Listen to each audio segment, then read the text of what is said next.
And this is the funniest thing about the NFT community. You come for the ETH and you stay for the people. And that is the reality. So I go there and guess what I do? Same spelling error and I relist it again because I just copied the description, the page refreshed back to the same spelling error. No. Yeah.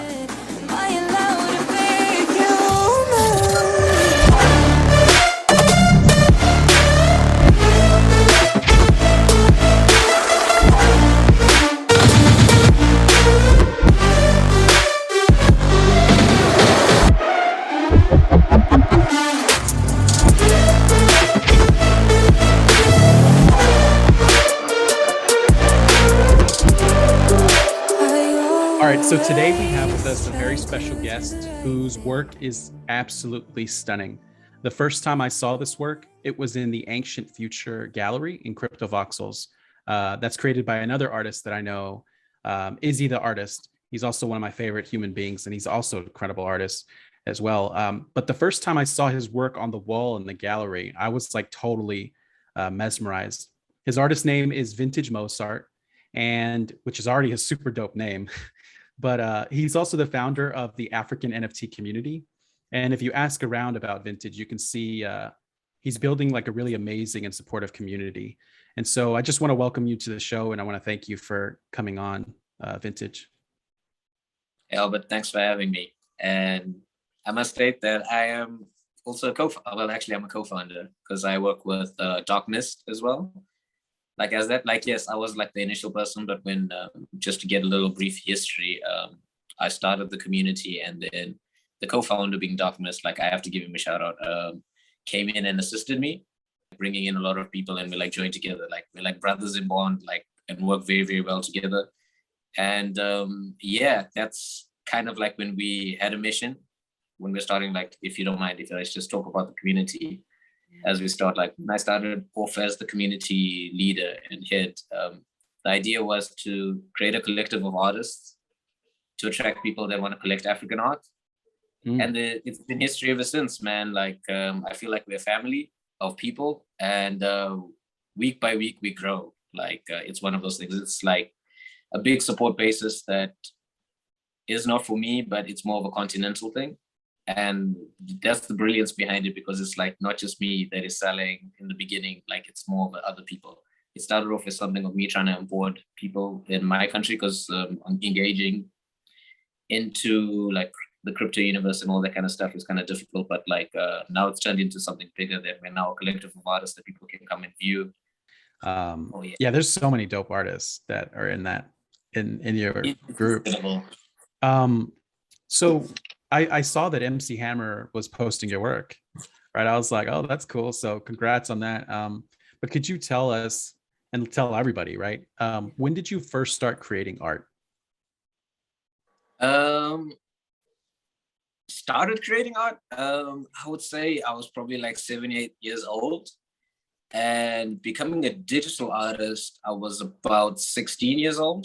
During like high school, like in Zimbabwe, because we use the Cambridge system, you go through your O and your A level period.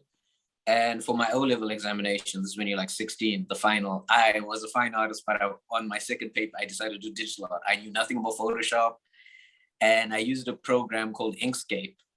It was quite an old program back then. It was a vector-based program. And I like created these spray cans, and I was like writing Vintage Mozart on them. Like this is where Vintage Mozart was like born. I know some. How old were you when you did this? You said when you came 16? Up with the name 16. Oh, that's dope. Okay.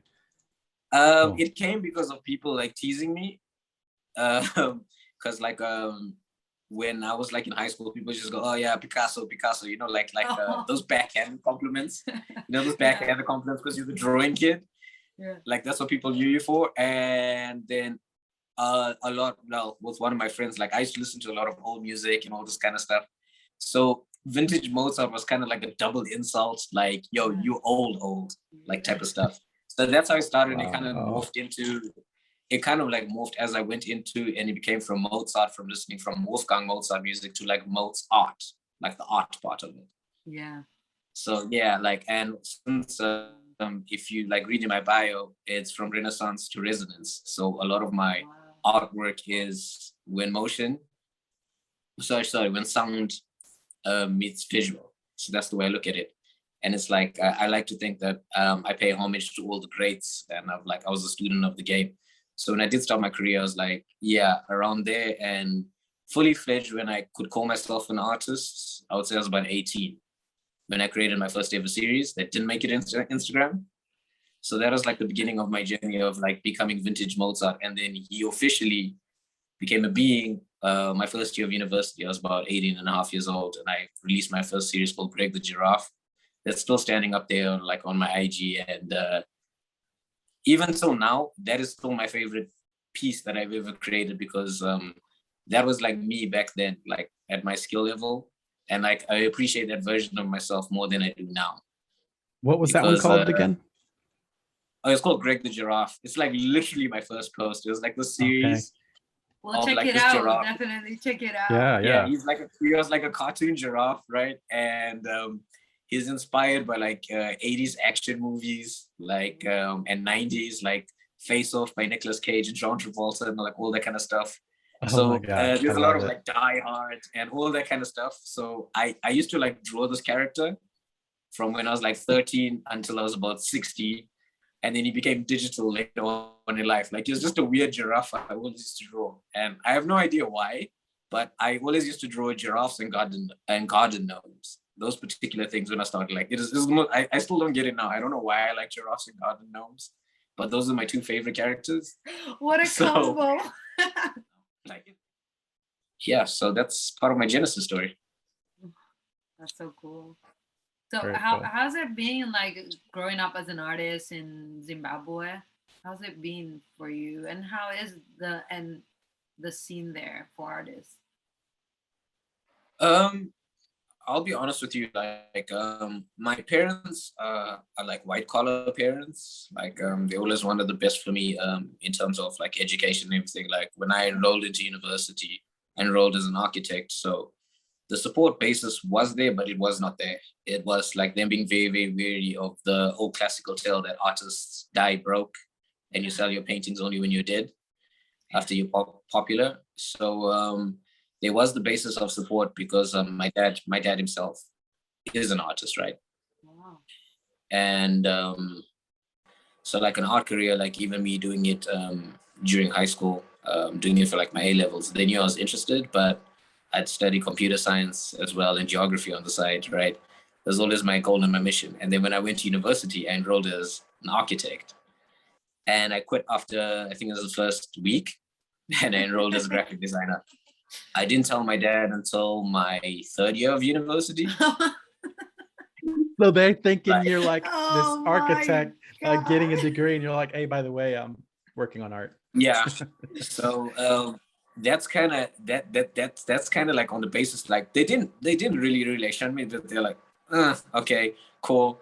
At that moment in time, because like a majority of my university, I paid for it, like assisting my parents as well. Like my parents helped me a lot, but then like even with family, like I was getting a lot of stipends, a lot of scholarships and all that kind of stuff, just to reduce my fees because I was an international student. So the way I was justifying it is like, okay, I'm contributing myself, I'm working hard, I'm getting good grades as a designer, right? And then in the end, because Zimbabwe is a third world country, I won't lie. Like, so even speaking about the art scene, it's quite difficult to get into it because the majority of the art scene is very fine art and related to sculpture. And there's a lot of politics here, especially because like we were under dictatorship for almost like 4 decades. So, and we still kind of are under one right now at the moment. So expressing myself to the highest level was never ever present because there were a little bit of hurdles. So that's why when I was in Europe, I got to express myself as an artist and I got to learn from other cultures. And that's when I did my master's degree as well. And while I was there, I learned more about myself as a person from a technical standpoint, becoming an artist, not an artist, becoming a technical person. And that's what I could say, like, with the scene. The saddest thing about Zimbabwe is that I was away for so long that I feel like I'm growing away from my people. And my biggest fear is that people are going to find out who I am after I make it. I do believe I'm going to make it. Like one of these days, like I do feel the balls rolling with a lot of things that I'm doing. And I think there's a lot of people that are backing me. I think my community backs me the same way I back them, which is the most brilliant thing ever. Like, I'm probably the luckiest guy in the world that even like having a co-founder like Kwame, like, man, I'll send you guys Kwame's credits. Like, he's just like, when you go look at his IMDb, like the type of person he is, it sounds unbelievable that I know this type of person. Like, I just give you a little hint. Like, the guy worked on Guardians of the Galaxy. I'm giving as an example. Wow. He's one of that. Yeah. Dope. I love that. And this is like, yeah. And when I heard he even worked on Avengers, and like when I first heard this guy in Clubhouse, I'm like, yo, I watched that, and this is the guy I'm talking to now. And I didn't believe it like in the beginning, but then he gave me hope. He literally gave me hope in this last few years, because like with this whole art stuff, if you had to say, coming back to the environment, there isn't much of an environment here. Like, you need to know somebody who knows somebody, and then you get famous, and then it's just kept in this little tight circle. Like, even at my current stage right now, it's very, very difficult for me to even get in my own local art gallery, but my artwork has been shown in Dubai, it's been shown in France, it's been shown in America. Yeah. So that's what it is. There's a lot of old guard politics and gatekeeping that happens here. So that's some of the difficulties that I am finding here. I hope I answered your question. Yeah, definitely. for sure. So, man, that's crazy. When did you like first get involved in crypto and NFTs? Like, what's that journey been like for you? I first heard about cryptocurrency per se is like 2015, around there. Like, everyone's like, oh, Bitcoin. Mm-hmm. I thought it was a scam. Dead ass. Like, I heard about it in 2018 when my friend came up to me, and I don't know what the Bitcoin price was, but he bought in like 2015. Is like, yo, get on this. I was like, nah, man, I ain't buying no damn internet. I ain't buying no internet money, right? And like right now you're in uni and you're like, yo, you're just trying to have fun. And guys are telling you about financial literacy and all that. I didn't want to hear any of that. Did he tell you how much he made on that? Did he tell you how much he made? No, but I've seen how much he's made now. he's living good. He's living good. I'm sure. And so around then, and then I started hearing, I listened to the Joe Biden podcast like quite frequently, and this is around 2019. They had like a snippet of it, and then later on, I heard on the Joe Rogan podcast, he was just talking about NFTs. I was like, man. And they were like, yo, people are selling their digital art and whatnot. I was like, cool. And then it came to the life-changing moment. It was 2021. Well, December 2020 into January 2021. So there's a female artist, Lethabahuma. I can say we're acquaintances now because we like have talked like everything. And she went and she was like on Super Rare. Like, she was like one of the first people I've ever saw on Super Rare. It's like January, like early times, right? I think it's January, February. And then one day, it's just Twitter, and I'm just seeing she's selling 3 ETH, 4 ETH, 5 ETH. And I'm like, yo, what is this Ethereum? So you go and you type in your cell phone, and you type in this number, and you see the US conversion. I was like, wait, what? I was like, people are paying $5,000 for a JPEG?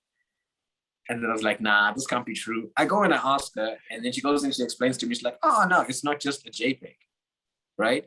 Mm-hmm. And that's when I got looped in. I was like, yo, how do I get on crypto? Like, how do I do this? This is around February. I find out crypto's banned in my country, right? So I have no access. I couldn't buy it. I couldn't get onto these sites. And right then, I just come back from Cyprus. As I said, I had already lost my job. And then I was like in this at my current job right now, right? Mm-hmm. So this is like the period of February to March when everyone was asking for a foundation invite. This is how I know you're a crypto OG. If you didn't ask for a foundation invite like that, that's probably the most pathetic moment in my life, because I was there on the street, like I didn't know what foundation was, but I knew people wanted to get onto foundation. I was like, yo, can I have a foundation invite? Like, even till now, if you type in vintage Mozart foundation, I think I deleted a few of them, but there's still a few pathetic ones of me and threads like, yo, bro, can I have an invite? And so then eventually... was it like a FOMO moment, or? It was extreme FOMO, because I'm seeing this African queen who I kind of knew. And then she's like there. And she just told me, just apply. And I'm like, cool. So I applied to Super Rare. Super Rare didn't say anything to me. And then Foundation was there, like, you just need an invite and you're in, right? So I get it. And like, eventually I just keep on asking, I'm entering all these group chats and everything. And then a girl called Abby, her name is Abstract Artist, like, yo, if you just plug likes. So her and I were just talking. And then one day she's like, hey, you finally got into Foundation. You're like, ah, oh, damn, lucky you, you know, like talking.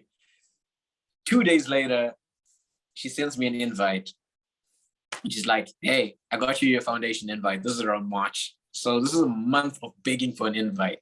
So now you got the invite and you're wondering, damn, I'm in Foundation now. How do I get my stuff onto the blockchain?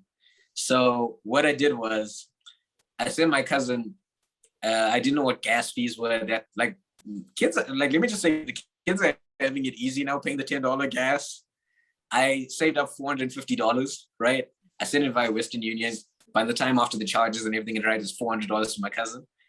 And I created a MetaMask wallet. And then I told him, yo, can you go buy me crypto? Right?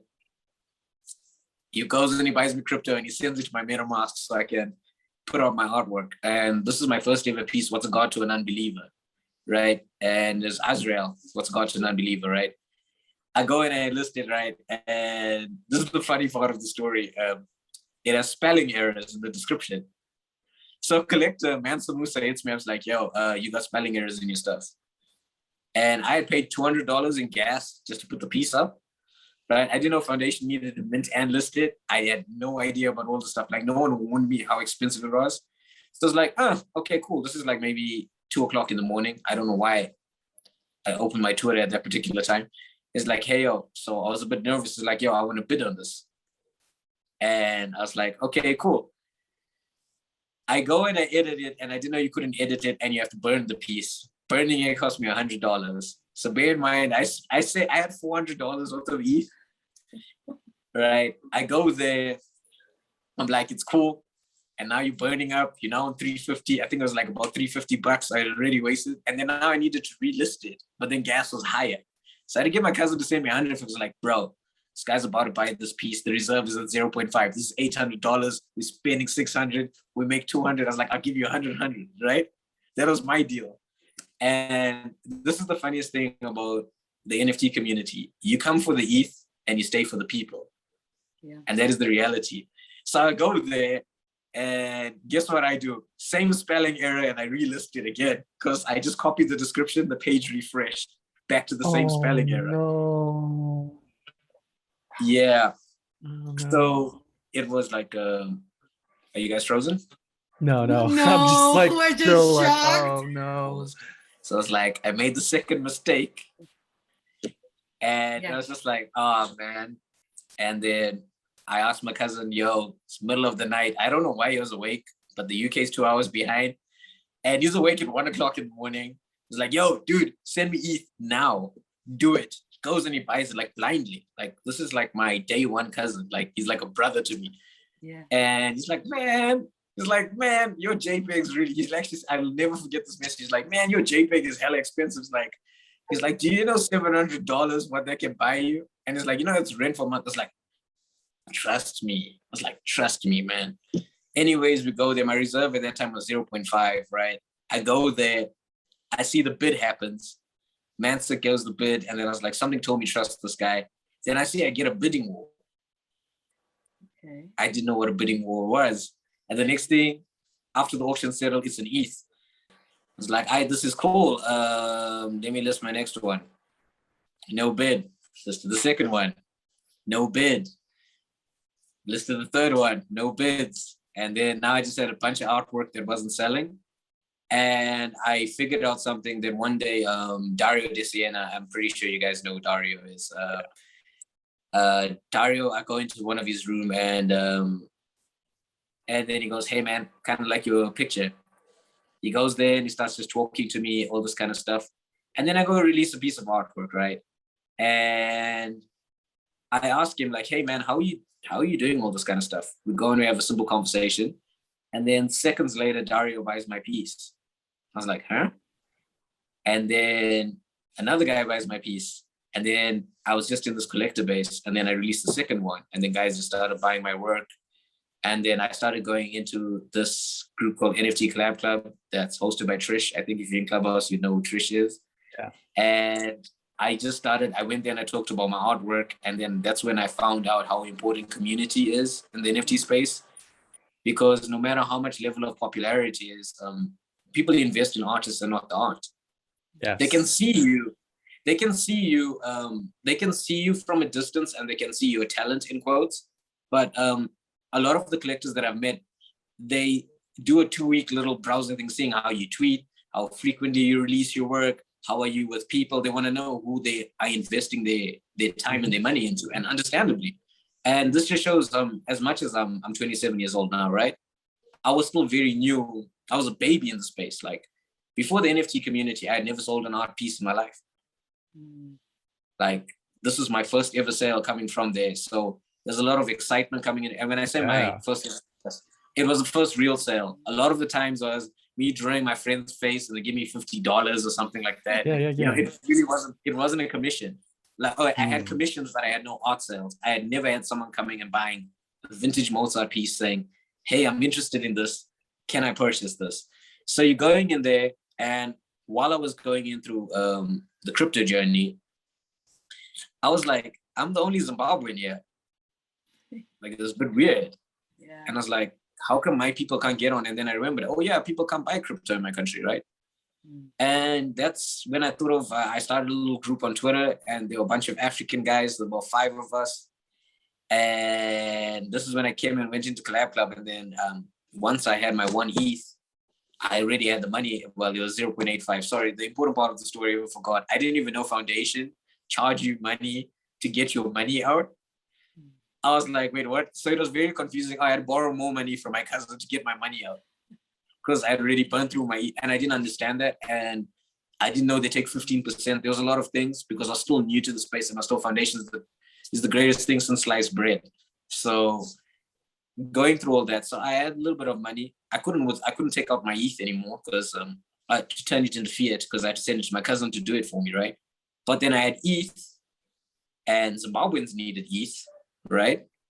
So I was like, hey, maybe I can onboard a few people, because afterwards, after the whole Foundation thing, I didn't know Foundation gave you invites. So I was no longer a gatekeeper. I was like, oh, no, man, you know what I'm going to do? I'm going to invite a bunch of African guys, right? Yeah. And that's like first never nepotism. It's not meant to be like that. Like Foundation's supposed to be like, okay, something you trust from the community, this, that, and the other. But I did something different. So there was a thing, I think it still exists now, I'm not too sure. And it was called the NFT Express. And it was like a train for people to get Foundation invites. So I joined them and I gave all my Foundation invites to people, but I kept one. And Urba Raphael was the first ever person I gave them. Like, you should check him up. I think his name is Pipos, and he does like animation and all this kind of stuff, right? So when all of this was like happening, I was like, hey, I had like 7 people in this group. And then I met Kwame in the NFT Collab Club. Like, hey man, I'm African. He was with Black NFT and all that kind of stuff.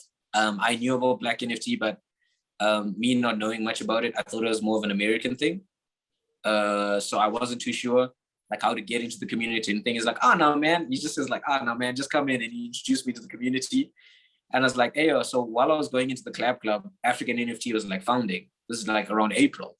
So now you're getting like, the NFT space is so weird that I've been in it for like 6 months, and I feel like I've been in it for years. Like I feel like an old man. It's so weird how like I've known Kwame for like half a year, but I feel like I've known this brother for my whole life, right? Yes. So while we were going there, we started inviting people in, and then we found out, oh, wait, there's a lot of Africans. They want to like be part of this, right? And then in the end, we see we have a clubhouse room, our first clubhouse room. We did like highlighting women in the space, African women in the space. That was our first ever room. And I'll never forget that room because there were like 85 people in it. I had never been on Clubhouse like that before. I had never spoken. And then I was, Kwame's like, hey, I need to go to the bathroom, man. Can you moderate for a second? And that was like my journey with that. And then in the end, when I say, you come for the ETH and you stay for the community, for the first time, I wasn't alone. I saw people that looked like me, people that spoke like me, and guys were just as hungry as me. And it was so nice to hear the stories that I was having the same struggles with people, and they were just sharing with me within the community. And then Kwame, while we were talking, funny story, this man was one of my first collectors. I just off a conversation. He's like, hey man, I just like the spirit. He bought a piece from me. And then that's how I started like gaining momentum in the space. Mm-hmm. And then even myself, the popularity in the space, it has helped me. But oddly enough, it humbled me more than anything. Like the levels of arrogance of that I used to have as an artist before, because artists always ego trip.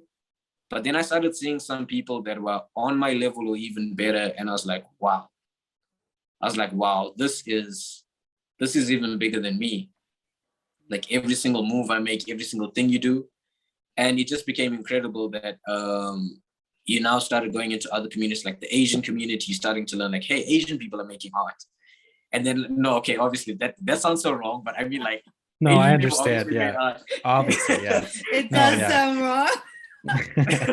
No, but you're getting involved in their community and looking at their stuff where you otherwise wouldn't, you know. Yes, you're exactly. Getting exposed to it. I'm now connected, right? And then now you're starting to sell, and you're now starting to get into the thing. And then I found myself as a first-time collector. It's like, wow, this is nice. Yeah. I was like, this ain't JPEGs, man. I was like, this ain't JPEGs, man. I was like, this is really nice. And I'm trying to figure out who my first.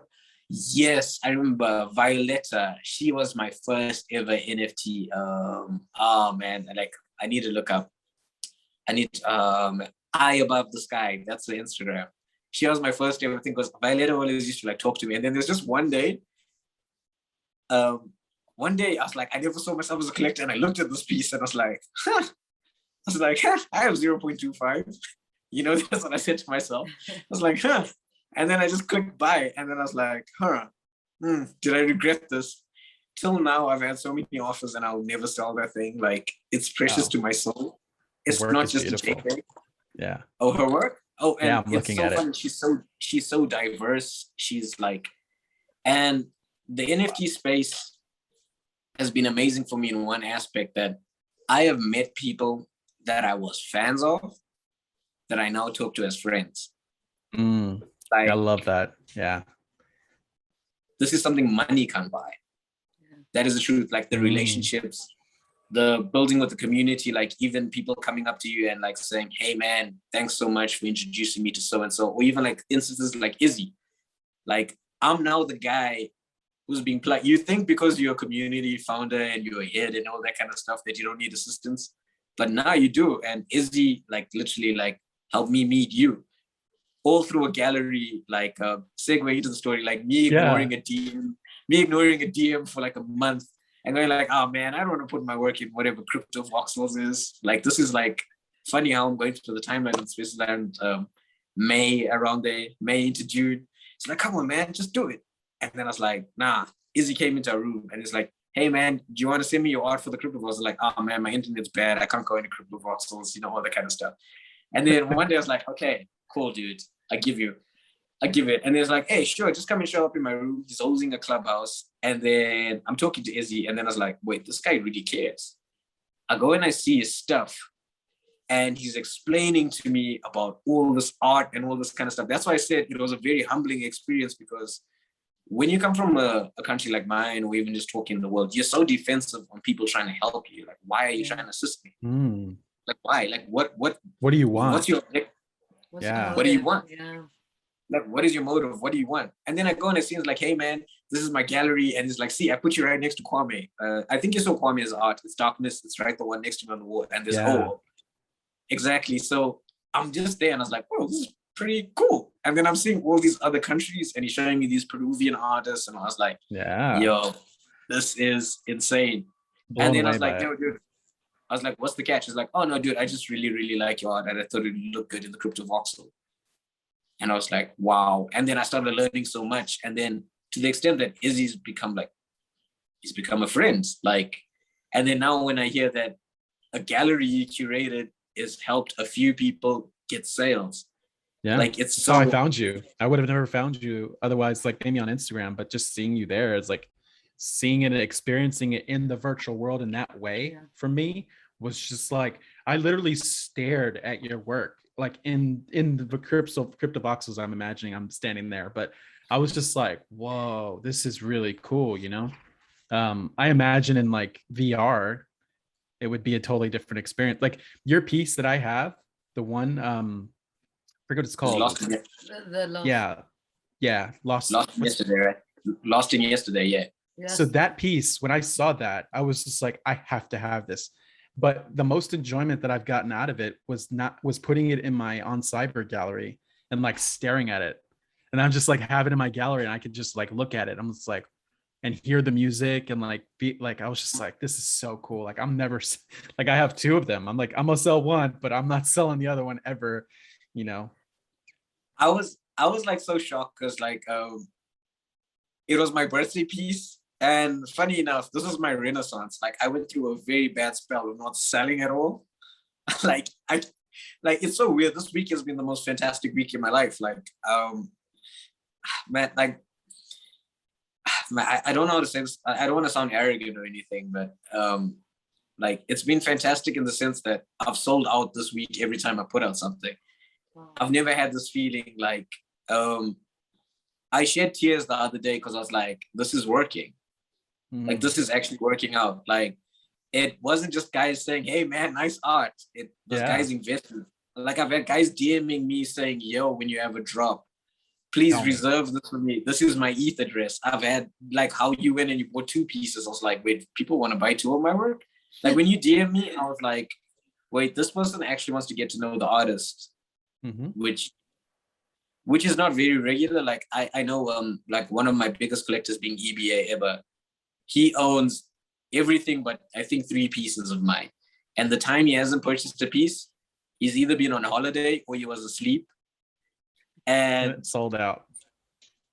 He's like, it's so weird that I've just had like a renaissance of like community support, people getting to know me. It's a warming feeling. Like I can't describe it. Like when I had the conversation with you and the first thing you said, like, yo man, this is like really, really nice. And you put in your gallery and all this kind of stuff. Like Ebo put me in my first ever gallery, which was on Cyber. That's what I was talking about. Like, so a lot of these experiences were a boy who struggled to sell for a decade, and then it's all happening in a week. And it's a weird feeling because it had a very nice ripple effect that when I go into the group chat, I'm like, everyone's like, hey, yo, I'm selling. I'm like, oh, okay, cool. Like, I remember in the beginning when I was selling, I was feeling guilty that some members were not selling.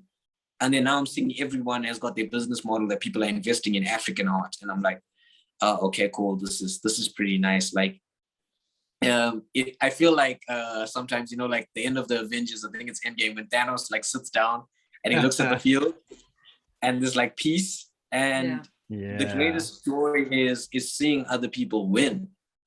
Like a lot of people think it's fake, but it's so joyful. Like today, Tesseract and Samsalat, like they're twins in the African NFC community, and they're like, hey guys, I got a bid. And I was like, man, I just had this fist pump in the air, and I was like, I love talking about my community, man. Like I just love, I don't know how to say this. It feels like I got another family of people from different countries. It's weird. It's like a family I've always wanted, but I didn't know I needed it.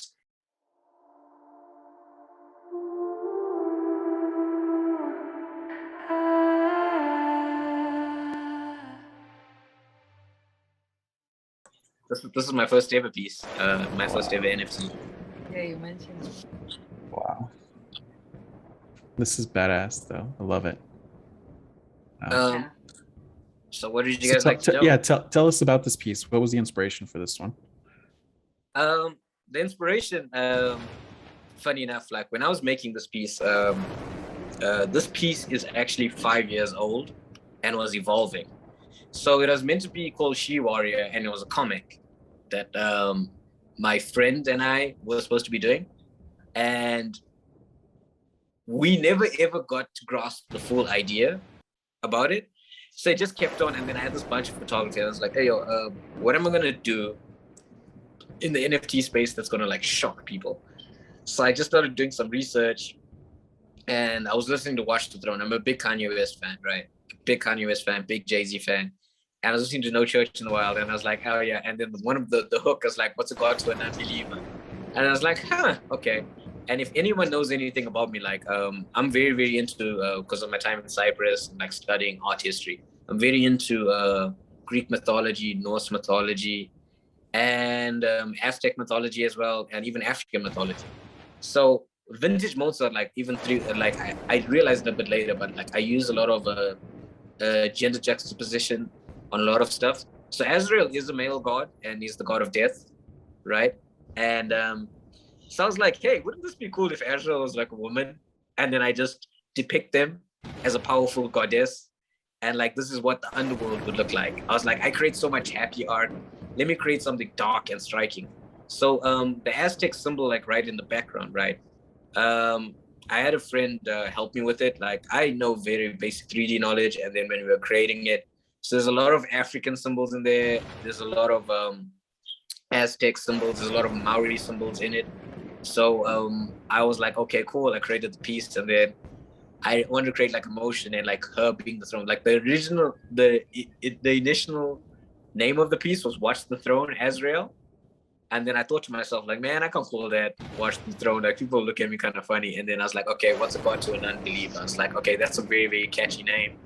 And then I decided to create the whole series. It got birthed from there. And she is also like she's like such a powerful goddess. Like just even there, like how people, when you see the visual and the still, that I wanted to create something striking against the lightning. I wanted to create the atmosphere of fear.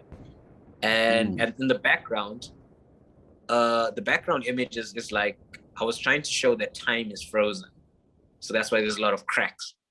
Because like I was trying to play on that, because like when you're in there, it's like limbo. And even like with the old skulls and the meaning and the message of it. And this was like my first ever piece that I sold. Like she's precious. She's almost as precious as Greg the giraffe, but like will always be there in my my heart and my soul. Like yeah.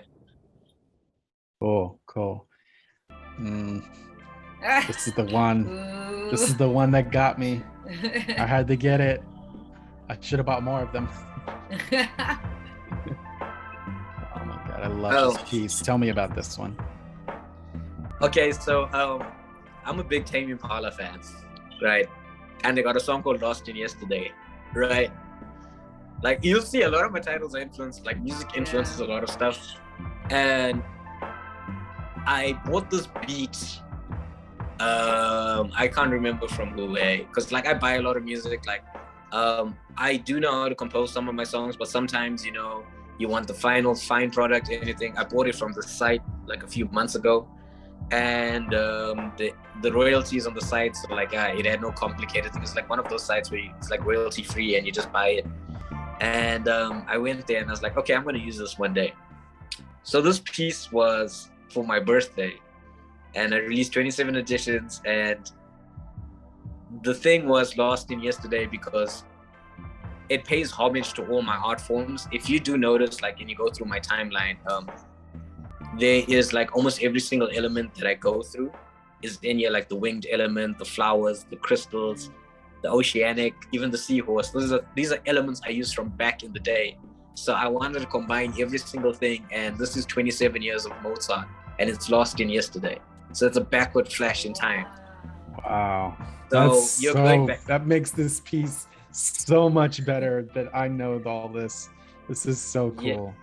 So even like seeing, she's the only version that does not have a fully covered face, because I wanted to show people that the journey is not over. There's more to come. That's why even she's got like a little bit of graffiti, like, and she's the only one that has the double wings. I was like looking at it right now, and even the color tones, these are like my favorite colors. Like I love purples and all this other kind of stuff. And I wanted people to focus on her more than the actual background. And when I was creating the crown, there's like maybe 5, 6, 7 images, like the clamshell and all this kind of stuff. These are like objects I took with my iPhone years ago. So it's like a collage. It's me. It's literally the history of me all in one piece.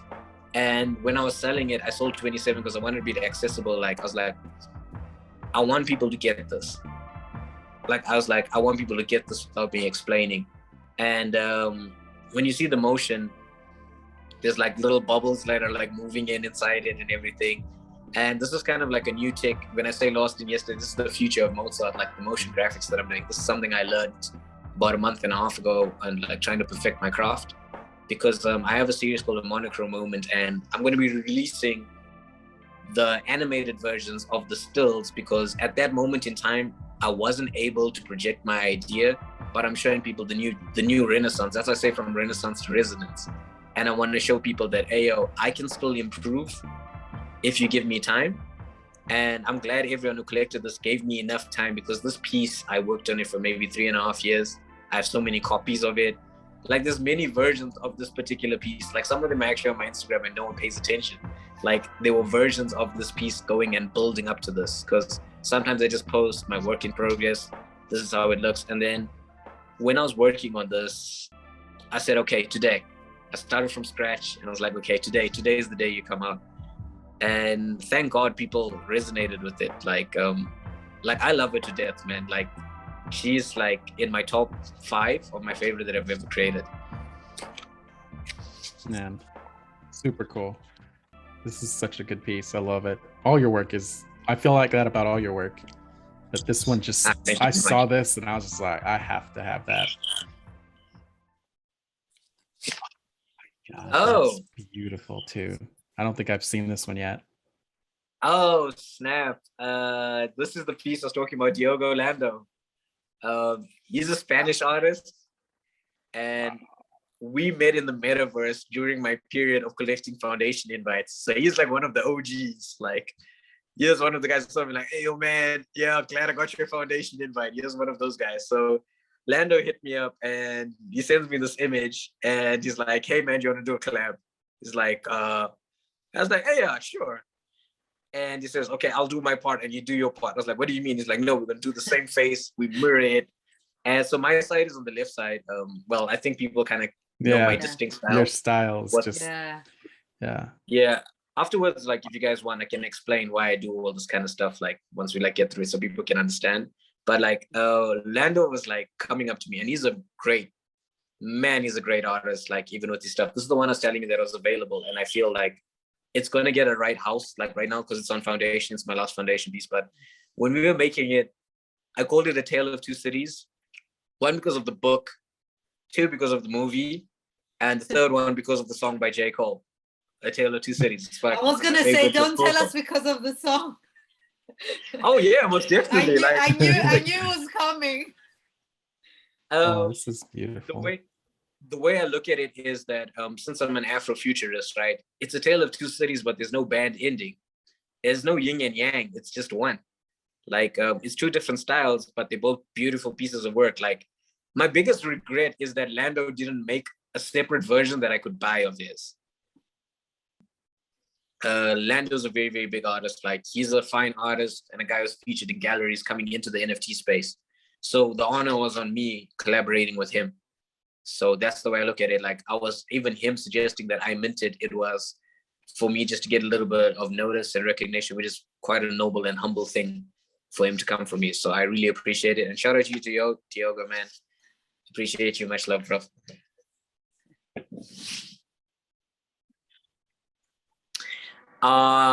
Man. Wow, I just noticed the flamingos and the feathers and stuff. I didn't expect this to come up.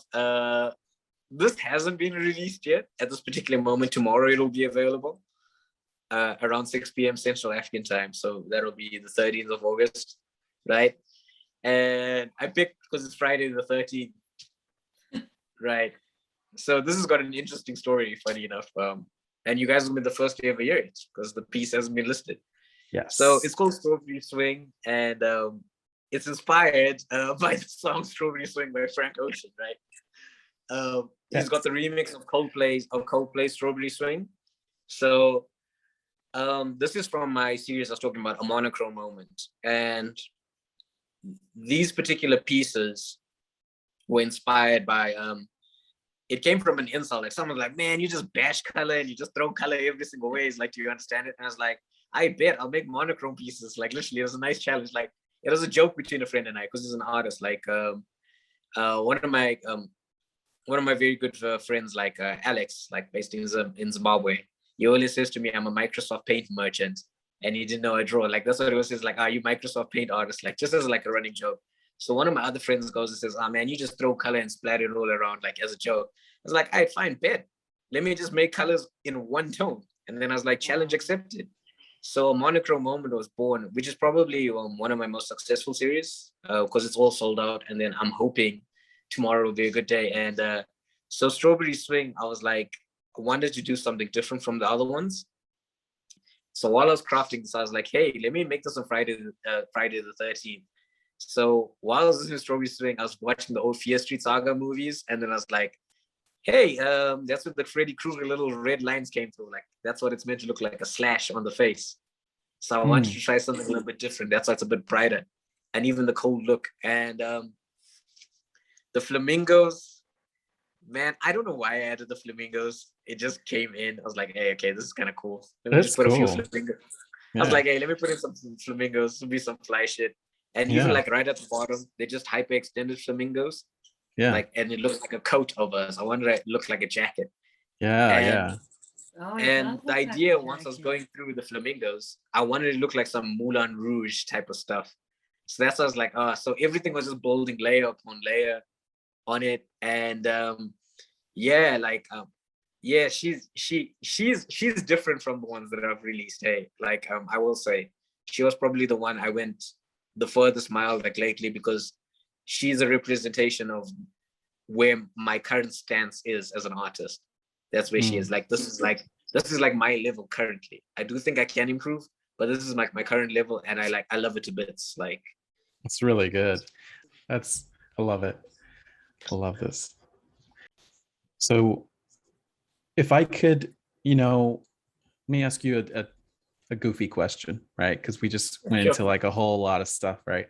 I like to ask this question just to see kind of like your personality. If you could have one superpower, what would that be? If I could have one superpower? Interesting. I'm a big comic book fan. I would take John Constantine's power, and he's got the devil's luck. Wow. Interesting. 51% I wasn't expecting that. I wasn't expecting that. Yeah, no, I'm well prepared for this question. Like, I know many superheroes. I was about to say Batman, but that's technically wrong. But I would choose John Constantine's powers. Yeah. Like, yeah, that's what I'll probably pick. Yeah. What are his powers specifically, for those who don't know? He's a sorcerer, and he's got this very cool power. Like, it's like a charm he stole from Satan himself. It's called the Devil's Luck. So in a duel, he's got a 51% chance he's going to win. So even if you play a game of cards, he's probably going to win. So I think DC released a comic version of like one of their, and then he's like playing card game with demons, and then someone says like, hey, yo, how could you do that? The demons, they cheat, but he's got 51% luck. So the demons are cheating and they change the cards. But when he puts his deck, his cards change to higher cards because he's got the devil's luck. So those are some of the things. And of course, he's got all the others, but that's the particular power. I'd say yes. I think we should end it with the game. What do you think, Albert? Yeah. Do we end it with the game? Let's do it. So we started this game of creating like a universe map that we've got small pieces of land for each artist, and you're allowed to locate it and design it how you want it. But with Lindsay, we just popped in a piece of her artwork. So I'll show you. It's like a game we're going to do with all our guests. What's the name? Okay. What's the name of your land? Name. Yeah. Oh, man. Man. Let me think of this. Yo, I've never actually, I didn't, this is actually so cool. Oh, snap. Okay, let me think about this. Because like, you don't want to have a dumb country name and then people laugh at your country and your national anthem. You can name it whatever you want, but I'm just, sometimes it helps to hear. There you go. See? United Mozart Emirates. I love it. United what? I didn't hear that. Mozart Emirates. Oh. The United Mozart Emirates. Wow. And I know why. Why? Because my people are going to be divided. My favorite number ever. It's going to be divided into 3 sections. it'll be divided into 3 sections. And there'll be 3 main tribes in that community that all live and they're united. So it's like 3 different little islands that make one strong superpower.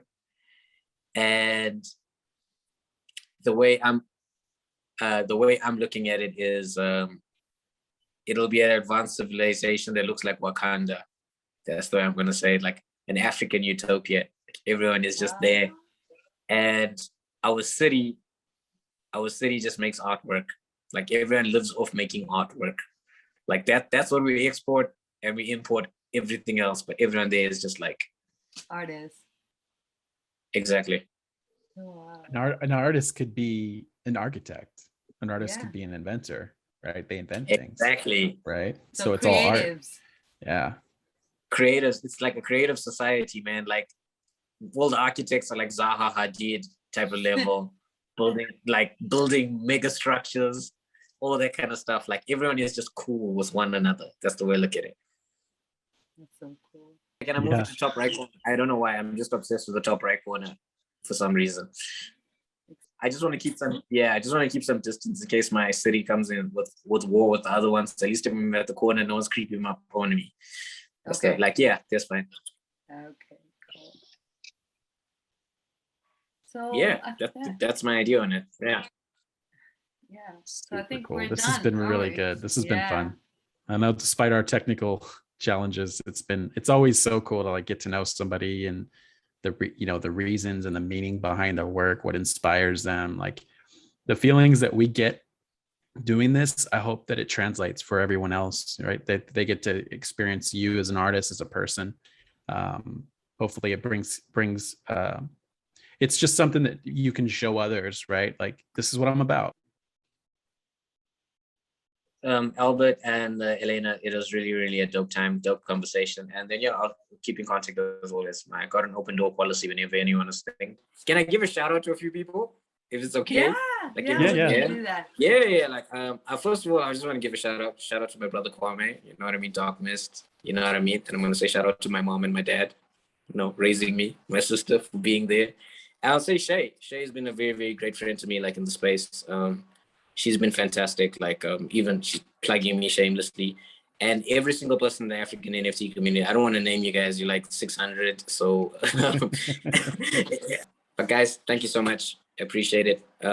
Albert, Elena, it's been a pleasure. Thank you so much. Thank you for joining us.